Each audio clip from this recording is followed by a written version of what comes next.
సవరణ బిల్లుకి తెలంగాణ అసెంబ్లీ ఏకగ్రీవంగా ఆమోదం తెలిపింది. దీర్ఘకాలిక ప్రయోజనాల కోసం జీఎస్టీ అవసరమన్నారు సీఎం కేసీఆర్. అసలు జీఎస్టీ అంటే ఏంటి? జీఎస్టీతో తెలంగాణకి లాభమా నష్టమా? తెలంగాణ ఆర్థిక వ్యవస్థకు జీఎస్టీ ఎంతవరకు ఊతమిస్తుంది?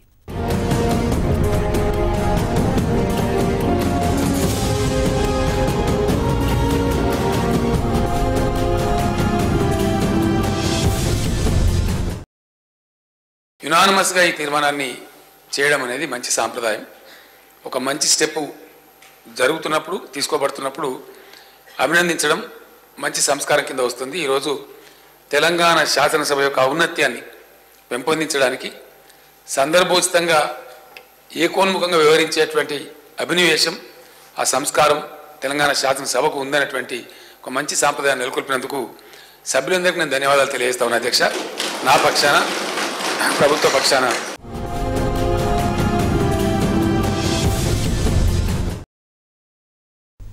సార్, జీఎస్టీ సవరణ బిల్లుకి ఇవాళ ఏకగ్రీవంగా తెలంగాణ అసెంబ్లీ ఆమోదం తెలిపింది. చాలా విమర్శలు చేస్తున్నారు సార్ ప్రతిపక్షాలు అయితే, మోదీ మెప్పుకైనా సభ నిర్వహిస్తున్నారు లేకపోతే ప్రజా సమస్యల కోసం అని. బట్ ఇవాళ పర్టికులర్గా కేసీఆర్ దీని గురించి మాట్లాడుతూ దేశంలో ఆర్థిక సంస్కరణలకి జీఎస్టీ బిల్లు నాంది కాబోతోంది అని చెప్పారు. ఏంటి సార్, ఎలా? దేశంలో ఆర్థిక సంస్కరణలు చాలా ఏళ్ళ మొదలయ్యి, ఆ మాటకొస్తే పన్నుల సంస్కరణలు కూడా మొదలయ్యాయి. జిఎస్టీ పన్నుల సంస్కరణలో ఒక భాగం. అయితే ఇప్పటి వరకు తెలంగాణకు లాభమా నష్టమా, ఏ మేరకు తెలంగాణలో ఉన్న ఆర్థిక వ్యవస్థకి ఇది ఊతాన్ని ఇస్తుంది అనేది స్పష్టమైన అవగాహన ఎవరికి లేదు. ఉదయం నుంచి ప్రభుత్వ అధికారులతో మాట్లాడుతుంటే ఎక్కడా ఒక నిర్దిష్టమైన అధ్యయనం ఉన్నట్లేదు. శాసనసభ ముందు కూడా ఒక నిర్దిష్టమైన సమీక్ష పెట్టిన సూచన లేదు. కేంద్రం పంపించిన బిల్లు నేరుగా రాష్ట్రం ఆమోదించింది అంటే పార్లమెంట్ నుంచి వచ్చిన బిల్లు అంటే ఇది ఒక రాజ్యాంగపరమైన సవరణ బిల్లు ఇది. అయితే ఈ రాజ్యాంగ సవరణ బిల్లు ఆమోదించిన వరకు మనకు అభ్యంతరం లేదు. ఎందుకంటే ఇవాళ ఆమోదించింది జిఎస్టీ బిల్లు కాదు. ఆ మరకిస్తే పార్లమెంట్ ఆమోదించింది కూడా జిఎస్టీ బిల్లు కాదు. జిఎస్టీ చేసేందుకు, జిఎస్టీని విధించేందుకు రాజ్యాంగ సవరణ బిల్ ఇది. అందువల్ల ఆ రాజ్యాంగ సవరణకు పార్లమెంట్ ఆమోదంతో పాటు 50% రాష్ట్రాల శాసనసభలు కూడా ఆమోదించారు. ఆ బేసిక్ కార్యక్రమ ఫార్మాలిటీని వాళ్ళ తెలంగాణ అసెంబ్లీ పూర్తి చేసింది. ఇలా రోజుకో రాష్ట్రం పూర్తి చేస్తుంది. 50% మీద బహుశా 90%, 99% అయిపోతాయి. ఒక తమిళనాడే స్పష్టంగా వ్యతిరేకించింది, మిగతా ఏ రాష్ట్రం వ్యతిరేకించలేదు. ఇది రాజ్యాంగ సవరణ బిల్లు. రాజ్యాంగ సవరణ బిల్లుకు జిఎస్టీ బిల్లుకు తేడా ఏంటంటే, రాజ్యాంగ సవరణ బిల్లు జిఎస్టీ బిల్లు పెట్టడానికి అవకాశాన్ని ఇస్తుంది. ఇప్పుడు జిఎస్టీ బిల్లు పెట్టినాక ఎలా ఉండాలి అనేది రాష్ట్ర ప్రభుత్వం ఇప్పటి నుంచే కసరత్తు చేయాలి. బహుశా చేసి ఉండవచ్చు, కానీ మనకు మాత్రం అందుబాటులో లేదు. శాసనసభ ముందు కూడా అలాంటిది ఏమీ పెట్టలేదు. నెక్స్ట్ శాసనసభ సమావేశాలైనా పెట్టాలి. జిఎస్టీ విధించడం వల్ల తెలంగాణ రాష్ట్రానికి ఏంటి? ఆ మధ్య ఆర్థిక మంత్రి గారి ఓ ప్రకటన చూసాం, మాకు ఇన్ని వేల కోట్ల నష్టం వస్తుంది, జిఎస్టీ 30% ఉంటే తప్ప బాగా నష్టం వస్తుందని. జిఎస్టీ 30% ఉంటే ప్రజలకు నష్టం వస్తుంది, ప్రభుత్వానికి లాభం వస్తే రావచ్చు. ఇప్పుడు జిఎస్టీ స్టాండర్డ్ రేటు 16 to 18% ఉండాలి అంటున్నారు. 16 to 18% స్టాండర్డ్ రేట్ ఉంటే రాష్ట్రాల ఆదాయం పైన ఎంత గడ్డిపడుతుంది, ఎంత కేంద్రము దాన్ని నష్టపరిహారంగా ఇవ్వాలి. కేంద్రం కూడా నష్టపరిహారం ఎప్పటివరకు ఇస్తుంది? Up to 5 years. అంటే 5 ఏళ్ళ వరకు అన్నారు. అంటే 5 ఏళ్ళు ఇవ్వాలని రూలు లేదు, ఒక ఏడాదో 2 ఏళ్ళు ఇచ్చి కూడా ఆపేయచ్చు. అప్ టు 5 years అన్నారు, టిల్ 5 years అనలే. ఆ లాంగ్వేజ్లో అప్ టు అన్నారు. అప్ టు అంటే అప్పటి వరకు అంటే ఎక్కడైనా మధ్యలో కూడా ఆపచ్చు అని మీనింగ్.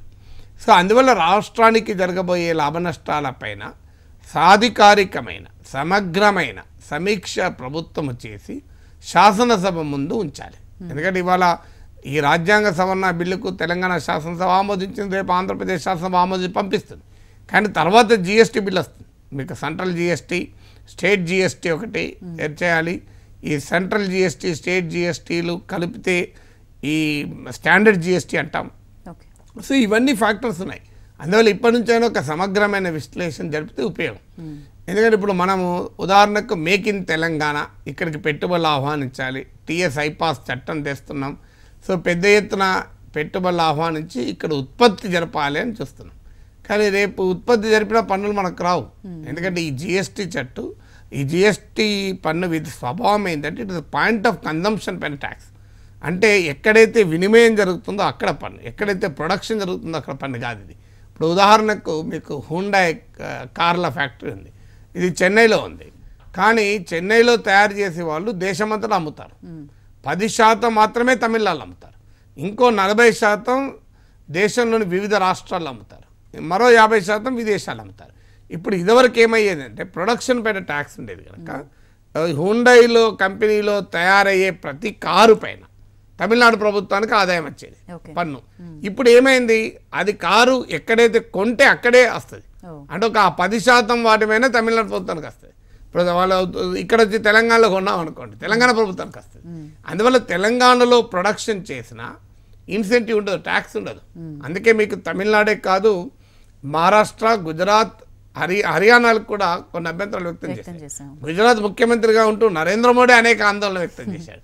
2006 బడ్జెట్లో ఫస్ట్ టైం చిదంబరం జిఎస్టీని ప్రతిపాదించారు. అప్పుడు Narendra Modi was the vocal opponent, జిఎస్టీని తీవ్రంగా వ్యతిరేకించింది నరేంద్ర మోడీ. అందువల్ల ఇప్పుడు తెలంగాణ ప్రభుత్వానికి మరి రేపు మేక్ ఇన్ తెలంగాణ అనే లక్ష్యానికి మేక్ ఇన్ ఇండియాలో భాగంగా మేక్ ఇన్ తెలంగాణ అని పిలిపించున్నాం. ఈ మేక్ ఇన్ తెలంగాణకు ఎంత నష్టం వస్తుంది, ఇది మనకు గూడ్స్ కూడా సర్వీసెస్ కూడా ఉన్నాయి. ఇక్కడ సర్వీసెస్ కూడా ఇక్కడ ప్రొడక్షన్ అయి కూడా కన్జంప్షన్ ఇంకొచ్చని అయితే అక్కడే ఆదాయం ఉంటుంది. అందువల్ల తెలంగాణకు లాభ నష్టాలు ఎంత, ఎందుకంటే మీరు నేను కూర్చొని అంచనాలు వేయలేం. ప్రభుత్వం దగ్గరే ఆ వేర్వితాలు ఉంటుంది, ఆ మిషనరీ ఉంటుంది కనుక వాళ్ళు స్పష్టంగా ప్రజల ముందు శాసనసభ ముందు ఉంచాలి. రెండవది ఈ టాక్సేషన్లో ఉండేటువంటి లిబర్టీ పోతుంది, స్వేచ్ఛ పోతుంది. దీంట్లో ఉండే ఒక మేజర్ ఛాలెంజ్ ఏంటంటే ఒక రాష్ట్ర ప్రభుత్వం తన అవసరాలకు అనుగుణంగా పన్నులు వేసుకునే స్వేచ్ఛ ఉండదు. ఇప్పుడు ఉదాహరణకు మీకు కేరళ ప్రభుత్వం ఫ్యాట్ ట్యాక్స్ వేసింది, అంటే ఈ జంక్ ఫుడ్ను డిస్కరేజ్ చేయాలి. సో ఇలాంటి ట్యాక్సులు జిఎస్టీ రెజ్యూమ్లో సాధ్యం కావు. అందువల్ల తెలంగాణకు కూడా ఈ ట్యాక్స్ అటానమీ కోల్పోవడం వల్ల ఏ రకమైన నష్టం వస్తుంది. ఇప్పుడు ఉదాహరణకు మనకు 5 రకాల పెట్రోలియం ప్రొడక్ట్స్ కూడా జిఎస్టీలో ఉండబోతున్నాయి. ఇప్పుడు పెట్రోల్, డీజిల్ పైన అత్యధిక ట్యాక్స్ వేస్తున్న రాష్ట్రం తెలంగాణ రాష్ట్రం. అందువల్ల రేపు ఖచ్చితంగా స్టాండర్డ్ జిఎస్టీ ఇంతకన్నా తక్కువనే ఉంటుంది. ఒకవేళ ఈ పెట్రోల్, డీజిల్ కనుక ట్యాక్సబుల్ అయితే, సో ఈ జిఎస్టీ పరిధిలోకి వస్తే అప్పుడు ఖచ్చితంగా స్టాండర్డ్ జిఎస్టీ తక్కువ ఉంటుంది.